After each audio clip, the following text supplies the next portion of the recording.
Love Serye TV. Great Obsession with a Billionaire. Tunghayan na po natin ang ikatlong bahagi. Don't ever say no to Belen, Rex. Nagtagi sa mga bagang ng daddy ni Rex na sabihin niyang ayaw niyang samahan si Maya sa isla. Pero dad, hindi ba sinabi ko sa iyong pakisamahan mong mabuti ang mag-ina dahil pakikinabangan natin sila? Hindi ko na gusto tong pinapagawa niyo sa akin, dad. Ano bang problema mo doon, Rex? Hindi naman sila mahirap pakisamaan na. Ayaw mo ba magkaroon ng full control sa corporation? Kapag pinakitaan mo ng maganda si Maya, magiging malakas ka kay Belen. Kahit anong pabor ay pwede nating hingin sa kanya. Hindi mo ba naiintindihan yung point ko? Dad, gusto kong umasenso sa sarili kong pagsisikap. Hindi, basta sundin mo yung gusto ko. Be nice to Maya.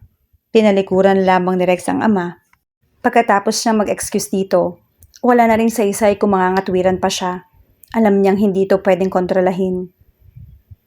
Excited si Maya ng Sabado na yon dahil alam niyang sasamahan sila ni Rex sa islang binili ng mami niya. Sinunod siya ng binata sa bahay bago mag-alas 7 ng umaga. At sa halip na si Mang Jose, nagpresenta si Rex na ito na lamang ang magmamaneho ng kanilang Pajero. Kasama niya si Denise, Yas, Love at Chris. If I know, baka napilitan lang siya. Bulong ni Love habang pasakay sila sa Pajero. Hindi naman, mainit lang siguro ang ulo niya nung debut ko dahil parang may kaaway siya sa cellphone. Baka yung girlfriend niya. Ewan ko sa'yo, Maya. Asa ka pa dyan. Tingnan mo nga walang kang ngiti-ngiti. Hayaan mo na, baka natural sa kanya. Yung ganyan na itsura. Tingnan mo lang. Marinig ka. Saway niya kay Love. Oh, Maya, bakit nandito ka? Sita ni Chris nang tumabi siya rito sa likuran ng driver's seat. Bakit hindi ka dun sa tabi ni Rex sa unahan? Oo nga naman, segunda ni Denise. Napansin ni Maya ang pagkindata ng dalawa. Hindi lang yon, siniko pa siya ni Love. Tiningnan niya ang mga kaibigan. Iyong klase ng tinging sinasaway nga ito. Sa paggawa ng paraan para lang paglapitin sila ni Rex. Rex, di ba dapat dyan pumesto si Maya sa tabi mo? Tanong ni Denise sa binata. Dapat lang para naman hindi ako magmukhang family driver.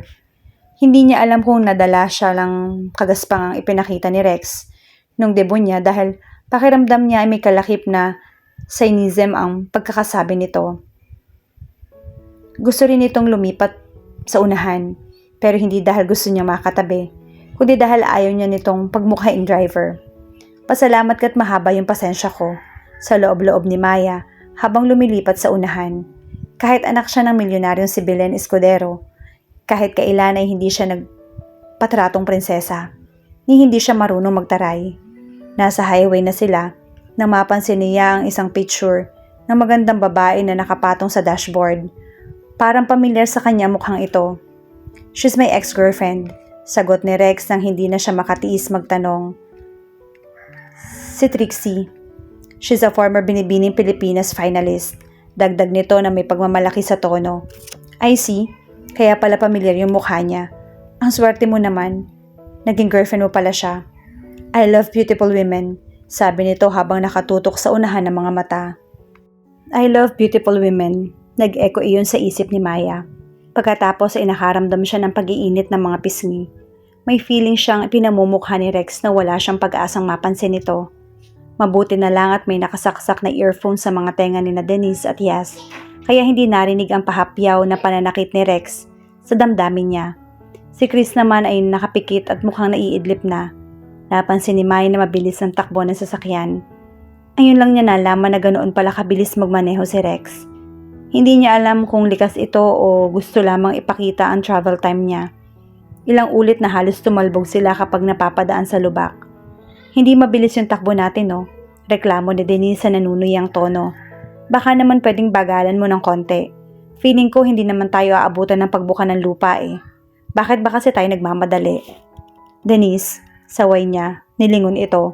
Ganito talaga ako mag-drive. Depensa ni Rex na mukhang hindi naaapektuhan sa komento ni Denise. Sa Manila kasi hindi ako nakakapag-drive ng ganito dahil sa traffic. Sa halip na mag-complain din, isinuot na lamang ni Maya yung seatbelt. Ayaw kasi niyang may masabing makaka-offend pa kay Rex.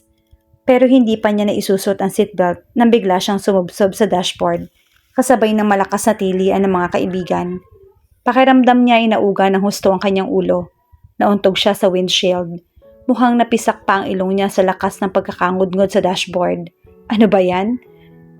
Kung magpapakamatay ka, please lang, huwag mo na kaming isama. Ni hindi pa nga kami nagdedebut, no? As usual, galit na naman si Denise. Sorry ladies, may jeep kasi na biglang nag-cut. Huli na bago ko napansin kaya biglaan yung pagpreno ko. Kung hindi ko ginawa yun, mababangga tayo. Paliwanag ni Rex. Maya, okay ka lang? Buhay ka pa ba? Tanong ni Denise. Oo, sagot niya habang sapo ang noo. Pero nang salita niya ng noo, nakakapasya ng maliit na bukol. Nalaglag din ang contact lens niya sa kaliwang mata, kaya parang tangang naghahanap siya sa ibaba ng upuan. Bakit Maya? Si Love naman na nagtanong. Nawala yung contact lens ko. Nang marinig niyan tumawa si Rex, napaangat siya ng mukha at napalingon dito. Hindi niya napigilang mainis na makitang pinagtatawanan pa siya nito. Pagkatapos mabukulan at malaglagan ng contact lens. Gustong-gustong murahin ni Maya ang binata pero inawat pa rin niya ang sarili sa takot na magbago ang isip nito sa pagsama sa kanila papunta sa isla. Mahigit 2 oras ang binabiyahe nila papunta sa Mayas Island. Si Rex ang may hawak ng location map na naging guide nila. Mula sa maliit na pier sa Caballero ay sumakay sila ng speedboat papunta sa isla. 30 minutes travel ang ginugol nila sa karagatang pumapalibot sa Caballero. Maganda ang isla, kahit hindi pa gaanong develop. Sinalubong sila ng itinalagang katiwala ng mami niya. Isinama sila nito sa log cabin na nagawa na tinutuluyan ng mga taong nagde-develop sa isla. Maganda ho ang islang to, sabi ni Roman. Ang katiwala ng mami niya. Mukhang boring, para kami nagpunta sa isang bahay na under construction. Komento ni Rex. Awatin mo ako, love. Sasapakin ko na yan. Mahinang sabi ni Denise pero narinig ni Maya. Lilibutin lang namin itong isla para makita, hindi ba? Tapos pwede na tayong umuwi. Sagot niya kay Rex na kararating pa lamang pero mukhang naiinip na. Isasama ko kayo sa cave at fishing ground. Masarap mamingwit doon, sabi ni Mang Roman. Pagkatapos kumain ng buko, pakwan at manggang hinog, nakapipitas lamang ng mga manggagawa sa isla ay nagsimula na silang libutin ang isla. Hindi pa fully develop ang isla kaya virgin forest pa ang malalaking bahagi niyon. Dahil sa pagkalibang ni Maya sa pagmamasid sa paligid, hindi niya napansin na nakausling malaking ugat. Sumabit ang isang paa niya roon, dahilan para madapa siya. Nang malingunan siya ni Rex, sa halip na magkumahog sa pagtulong, ay napailing pa ito. Para ka naman bata. Galit na sabi nito. Nawala lang ang contact lens mo, hindi mo na makitang dinaraanan mo. Ang mga kaibigan ang tumulong sa kanya para makatayo. Nadapa na ngayon tao, pinapagalitan mo pa. Inis na reaksyon ni Love. Hindi ako sumama rito para maging yaya ng mga taong lampa. Katwira ni Rex. 18 ka na Maya, you have to be more careful. At dapat marunong ka magdala ng sarili mo. Gusto kong madapa? Tanong na angil niya. Hindi nga, pero lahat na nangyayari sa'yo dala ng pagiging careless mo. Pagkasabi niyo ay nagpatuloy na si Rex sa paglalakad para sumunod sa grupo ni Mang Roman. Awatin mo ako, love. Nagingit-ngit na sabi ni Denise. Awatin mo ako. Mukhang magiging kriminal ako ngayong araw na to. Kanina pa yan ha. Reklamo naman ni Chris. Tara na. Yaya ni Maya sa mga kaibigan matapos pagpagan ang nadumihang damit. Huwag na lang natin siyang pansinin as if hindi siya nag-i-exist. Bakit ba kung gaano kaganda ang mukha at katawan ni Rex ay gano'n naman kasama yung ugali nito? At naiinis siya dahil malalim na ang nararamdaman niyang atraksyon sa binata bago niya nalaman ang kagaspangan ng ugali nito.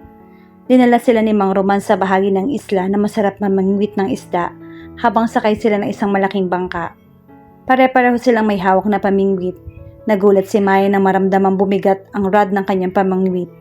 May nahuli ako. Halos mapatili siya sa excitement. Lumapit sa kanya si Rex. Iniikot nito ang rod para umangat ang dulo ng pamingwit. Tumawa ito ng malakas na makitang maliit na isda lang ang nahuli niya. Wala pang 2 pounds. Yung nabingwit mo, nagtatatalon ka na sa tuwa. Kantsaw pa nito. Nagkatinginan sila ni Love. Syempre, bagong experience to sa akin kaya medyo nag-o-overreact ako.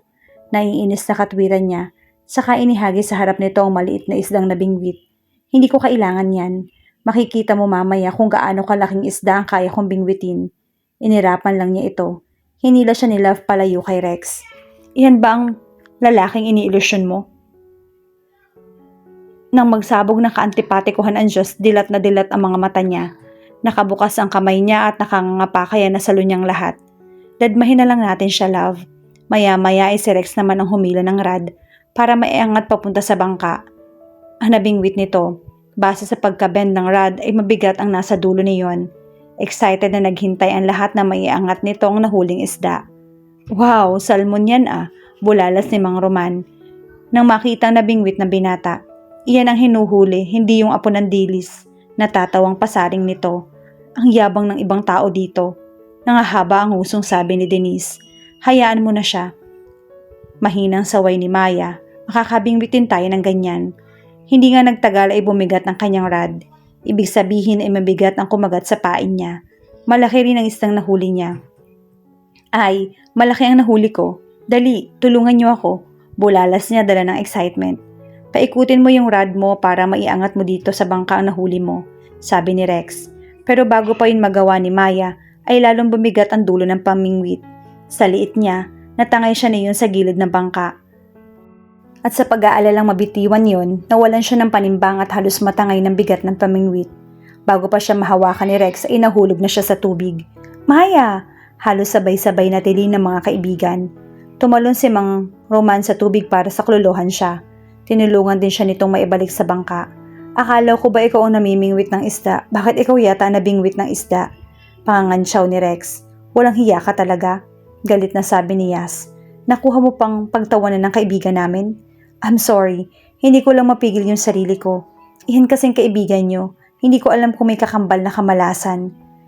Nahiling ni Maya na bumukas sana ang lupa at lamunin na lang siya ng buo dahil sa matinding pagkapahiya. Gusto niyang maiyak dahil sa inis kay Rex, pero pinigil niya ang sarili. I hate you, Rex. Kung naging maganda siguro ako, hindi mo ako pagtatawanan ng ganito. Nagngingit-ngit ang kalooban niya ng makaahon. Inalalayan siya ni Rex hanggang sa makaupo siya sa isang bahagi ng bangka. Hinubad nito ang suot na jacket at ibinalabal sa kanya. Nag-abala ka pa. Alam ko naman pabalat bunga lang yan. Sabi ko naman kasi sa'yo, maging self-extra careful ka. Malumanay na sabi nito na parang biglang naging concern sa kanya. Hindi nag-angat ng mukha si Maya dahil ayaw niyang makita nito ang magkahalong galit at awa sa sarili. Sa halip na mapansin siya ni Rex, lalo lang itong mato-turn off sa kanya dahil sa mga pagkakalat na hindi naman niya maintindihan kung bakit nangyayari kapag kaharap ang binata. Gusto ko nang umuwi, sabi na lang niya. Mabuti na lang at may dala silang damit dahil balak nila mag-swimming sa isla. Pagkatapos maligo at magbihis, ay nagaya na siyang umuwi. Habang nasa daan ay wala silang imikan. Sa halip na pumesto sa unahan ay tumabi si Maya sa mga kaibigan sa likuran ng Pajero. Isinumpa ni Maya sa sarili na kalilimutan na niyang anuman ang nararamdaman para kay Rex. Ganon din ang payo sa kanya ng mga kabarkada. Naging prangka lang siguro ang mga to sa kanya. Mas mabuti na iyong habang maaga, matauhan na siya at matigil ang pag-iilusyon sa binata. Hindi na talaga kita kakausapin for the rest of my life kapag hindi mo pa nakalimutan niyang Rex na yon. Pagbabanta ni Denise. Nasa poolside sila. Kagagaling lang nila mula sa isla. Nagtuloy muna sa bahay nila mga kaibigan. Ako man, segunda ni Love. Promise, kalilimutan ko na siya. From now on, isusumpa ko na siya. Sinasayang ko lang yung feelings ko para sa kanya. Iyan ang friend namin si Maya. Sabi ni Chris na itinaas pa ang isang kamay niya na para siyang kandidato sa eleksyon. Hindi na rin ikunento ni Maya sa mami niya mga ginasama ng loob niya kay Rex. Ayaw niya madagdagan pa ang itindihin nito. Ayaw rin naman niyang masira ang magandang pagkakaibigan ng mami niya at ang daddy ni Rex. Iniwasan na niya magkita sila ni Rex para makalimutan niya ito kahit hirap na hirap siyang gawin. 3 linggo pa lamang niyang hindi nakikita ang binata ay parang namimiss niya na ito. May sakit ka ba? Tanong ng mami niya ng isang gabi ay katukin siya nito sa kanyang kwarto. Wala humi. Palagi kasing nagmumukmuka dito sa kwarto mo. Wala to. Mula sa pagkaupo sa stool ng dresser ay lumapit ito sa tabi niya sa gilid ng kama. Kailangan kong pumunta sa States, iha. That's what I'm telling you, me.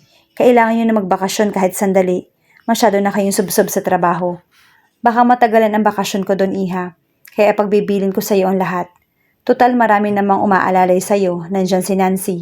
Ang tinutukoy nito ay personal secretary nito. Nandyan din si Leo at si Rex. Sayang, kung summer vacation lang pwede sana akong sumama, mami. Oo nga, napansin ni Maya na sa lahat ng pagbabakasyon sa Amerika, ang ina ang hindi mukhang excited. Sino ang kasama niyo, Mi? Si Clara. Kaya ikaw na rin ang bahalang tumingin-tingin kay Bonik habang kasama ko ang nanay niya sa States. Walang problema, Mi. 1 linggo nang nasa Los Angeles ang mami ni Maya nang malaman niya ang totoo. Hindi pala bakasyon ang talagang dahilan ng pagpunta nito sa California kundi para magpagamot. Sa pag-uusap nila sa telepono, ipinagtapat nito na na-diagnose pala ito ng breast cancer, kaya agad nagpunta sa States. Iyak siya ng iyak pagkatapos malaman yon. Hindi ko ipinagtapat sa iyo ang totoo dahil ayoko mag-worry ka, anak. Pero huwag kang umiyak. Wala pa naman sa advanced stage tong sakit ko. Malaki pa ang pag-asang gagaling ako. After my operation, kailangan ko ng chemotherapy. Let's just pray na malampasan ko to. Yes, Mommy. I'll pray for you. Hindi ko kakayaning mawala kayo. Ligawan mo na si Maya, Rex. Dad, natigil sa pagsubo si Rex dahil sa sinabi ng kanyang ama. Naghahapunan sila ng gabing iyon. Huwag mo sabihin seryoso kayo. What if I'm serious? You're making me laugh, Dad. For heaven's sake. Rex, huwag mong pagtatawanan ng ideyang yon. Seryoso ako. Seryosohin mo ang sinasabi ko. Yun na nga bang kinatatakutan ni Rex? Ang humantong sa ganoon ang kaseryosong bagay, ang pagmamatch nito sa kanila ni Maya.